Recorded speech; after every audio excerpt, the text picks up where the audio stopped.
Hi friends, मी विठ्ठल जोशी। या व्हिडिओमध्ये आपण पोलीस भरतीच्या संदर्भात एक नवीन जी आर 10 डिसेंबर 2020 या दिवशी प्रसिद्ध झालेला आहे। त्या जी.आरच्या संदर्भात आपण माहिती पाहणार आहोत।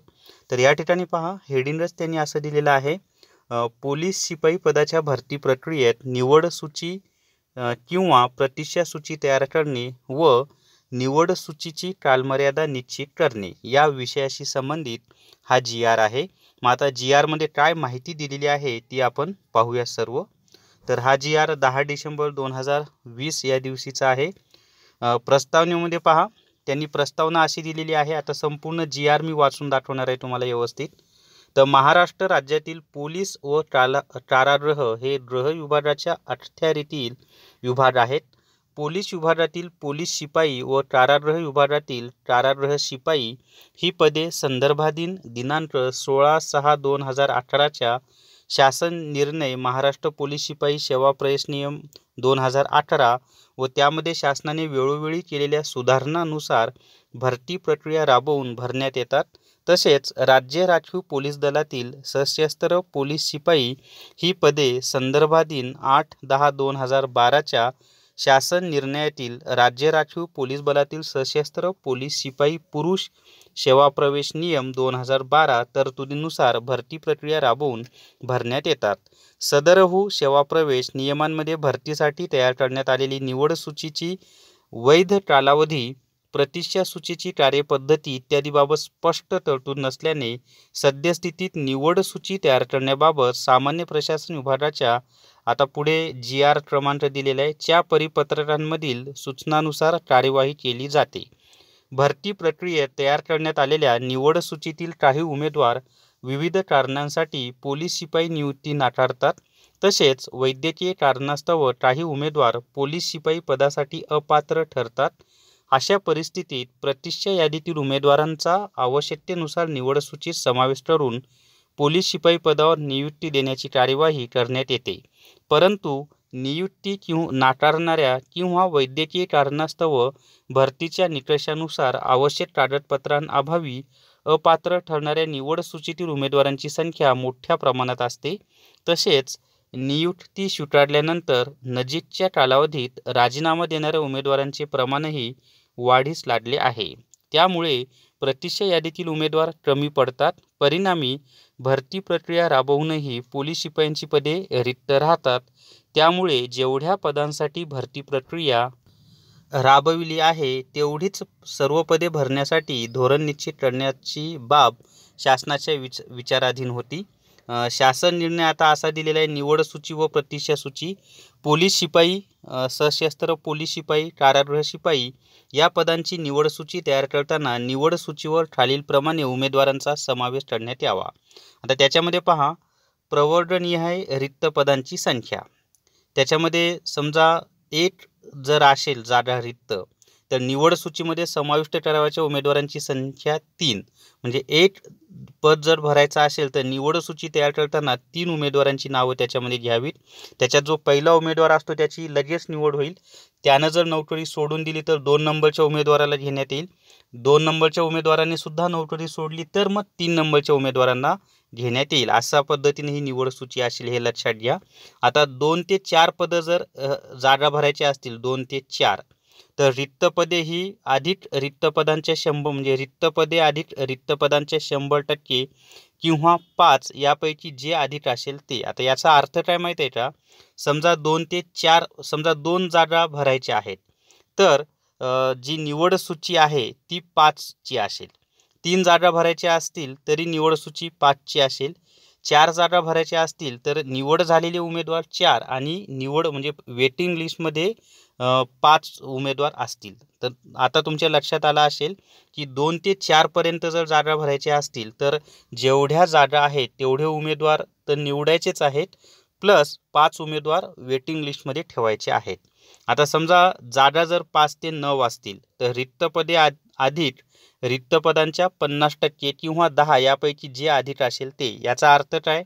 समजा 5 जागा भरायच्या असतील किंवा आपण 6 जागा म्हणूया, 6 जागा भरायच्या असतील तर 6 विद्यार्थ्यांची निवड केली जाईल आणि 6चे 50% किती येतात?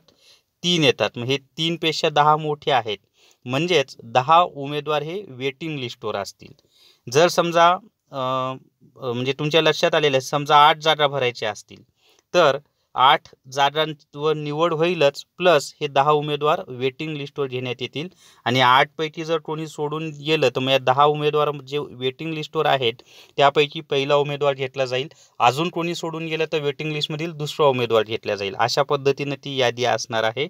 समजा 10 ते 49 पर्यंत जागा भरायच्या असतील तर रिक्त पदे अधिक रिक्त पदांच्या 30% किंवा 15 यापैकी जे अधिक असेल ते.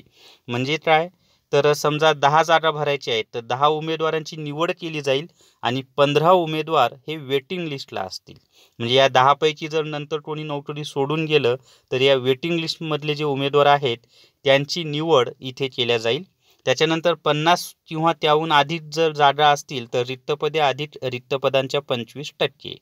तर त्यानंतरचं आहे, वरीलप्रमाणे अतिरिक्त उमेदवारांच्या संख्येची परिगणना करताना उमेदवारांची संख्या अपूर्णांकात येत असल्यास पुढील पूर्णांक संख्या विचारात घ्यावी. याचा अर्थ काय, समजा 5 जागा भरायच्या आहेत तर 5ची निमपट किती येते 2.5. मग हे 2.5 न घेता त्याचा विचार 3 करण्यात यावा. म्हणजे पुढील पूर्णांकाची संख्या विचारात घ्यावी असं त्यांनी दिलेलं आहे. मग 2.5 नंतर पूर्णांक कोणता येतो 3, तर 2.5 न विचार करता 3चा विचार करावा. आता उमेदवारांना समान गुण मिळाल्यानंतर काय होणार आहे ते पहा. एकापेक्षा जास्त उमेदवारांना समान गुण प्राप्त झाले असतील अशा उमेदवारांचा गुणवत्ता यादीतील प्राधान्यक्रम पुढील प्रमाणे निश्चित करण्यात यावा. त्याच्यामध्ये म्हणजे समजा 2 उमेदवार आहेत, दोन्ही उमेदवारांना 80 आणि 80च मार्क्स आहेत. मग दोघांपैकी कोणाची निवड करायची, तर त्यासाठी ह्या त्यांनी सूचना दिलेल्या आहेत. तर पहिला आहे की सर्वात आधी आत्महत्याग्रस्त शेतकऱ्याच्या पाल्याचा प्रथम प्राधान्य राहील. म्हणजे या दोनपैकी पहिल्याला 80 आहेत, दुसऱ्याला 80 आहेत, पण पहिला जर आत्महत्याग्रस्त शेतकऱ्यांचं पाल्य असेल तर मग पहिल्या विद्यार्थ्याचा विचार केला जाईल. तुमच्या आता लक्षात आलेलं आहे. समान गुण प्राप्त उमेदवारांमध्ये आत्महत्याग्रस्त शेतकऱ्याचा पाल्य नसेल अथवा वरील अनुक्रमांक 1 नुसार एकापेक्षा अधिक उमेदवार समान गुण प्राप्त असतील त्यापैकी वयाने ज्येष्ठ असलेल्या उमेदवारास प्राधान्य देण्यात यावे. म्हणजे समजा दोन्हीपैकी कोणताच उमेदवार आत्महत्याग्रस्त शेतकऱ्यांचा पाल्य नसेल तर त्यापैकी ज्या उमेदवाराचं वय जास्त असेल त्याला प्राधान्य देण्यात यावं. त्याच्यानंतर वरील अनुक्रमांक आणि समजा दोन्ही उमेदवार हे आत्महत्याग्रस्त शेतकरीच असतील तर मग जास्त वयाच्या उमेदवाराचा विचार केला जावा. वरील अनुक्रमांक 1 व 2 या दोन्ही अटींमध्ये देखील समान ठरत असलेल्या उमेदवारांच्या बाबतीत अर्ज सादर करण्याच्या अंतिम दिनांकास उच्चतर शैक्षणिक अर्हता, पदव्युत्तर, पदवीधर, पदवी, उच्च माध्यमिक शालांत परीक्षा उत्तीर्ण, माध्यमिक शालांत परीक्षा उत्तीर्ण अशा प्रकारे धोरण धारण करणाऱ्या उमेदवारास प्राधान्यक्रम देण्यात यावा. म्हणजे दोघंही आत्महत्याग्रस्त शेतकऱ्यांचेच पाल्य आहेत, दोघांचं वय समान आहे, तर मग शैक्षणिक पात्रतेचा विचार केला जावा. ज्याची शैक्षणिक पात्रता जास्त आहे त्याला घ्यावं अशी ती तरतूद आहे. वरील अनुक्रमांक 1, 2 व 3 या तिन्ही अटींमध्ये देखील समान ठरत असलेल्या उमेदवारांच्या बाबतीत सदर पदाच्या सेवाप्रवेश नियमामध्ये विहित असलेल्या किमान शैक्षणिक अर्हतेमध्ये उच्चतर गुणप्राप्त उमेदवारास प्राधान्यक्रम देण्यात यावा. याचा अर्थ काय की समजा दोघंही आत्महत्याग्रस्त शेतकरी आहेत, दोघांचं वय पण समान आहे आणि दोघांचं शिक्षणही समान आहे, तर मग ज्याला जास्त गुण असतील त्या उमेदवाराचा विचार करण्यात यावा. त्याच्या नंतरचं पाहूयात आपण आता. त्यानंतर निवड सूचीची कालमर्यादा या संदर्भात माहिती दिलेली आहे. पहा की निवड समितीने तयार केलेली निवड सूची 1 वर्षासाठी किंवा निवड सूची तयार करताना ज्या दिनांकापर्यंतची रिक्त पदे विचारात घेण्यात आली आहेत त्या दिनांकापर्यंत यापैकी जे नंतर घडेल त्या दिनांकापर्यंत विधिग्राह्य राहील. याचा अर्थ काय, जी वेटिंग लिस्ट आहे किंवा निवड सूची आहे ती 1 वर्षासाठी किंवा निवड सूची तयार करताना ज्या दिनांकापर्यंतची रिक्त पदे विचारात घेण्यात आली आहेत त्या दिनांकापर्यंत यापैकी जे नंतर घडेल त्या दिनांकापर्यंत विधिग्राह्य राहील.